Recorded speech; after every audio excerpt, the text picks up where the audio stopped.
Hi hello welcome to Kovai to Rajapalayam channel. இன்றைக்கி நாங்கள் மாங்காய் துவையல் செய்ய போகிறோம்.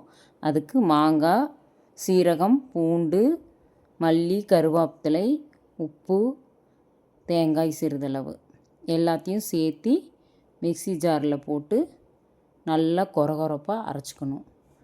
இது ரொம்ப டேஸ்டியாக இருக்கும், ஹெல்த்தியாகவும் இருக்கும். இதை நீங்கள் சப்பாத்தி, தோசை, பூரி எதுக்கு வேணாலும் நீங்கள் சைட் டிஷ்ஷாக வச்சுக்கலாம். மெயினாக சுடு சாப்பாடு அதுக்கு வச்சு சாப்பிட்டிங்கன்னா அல்டிமேட்டாக இருக்கும், ரொம்ப டேஸ்டியாக இருக்கும். அரைச்சி சாப்பிட்டு பாருங்கள். அரைச்சதுக்கப்புறம் நம்ம ஒரு கடாயில் இதை தாளிப்பு எண்ணெய் ஊற்றி கடுகு, கடலப்பருப்பு, வரமிளகா, கருவேப்பிலை போட்டு தாளித்து கொட்டிடுங்க. அதில் ரொம்ப டேஸ்ட்டாக இருக்கும். சாப்பிட்டு பார்த்துட்டு எப்படி இருக்குன்னு சொல்லுங்கள். ரொம்ப ஹெல்த்தியும் கூட.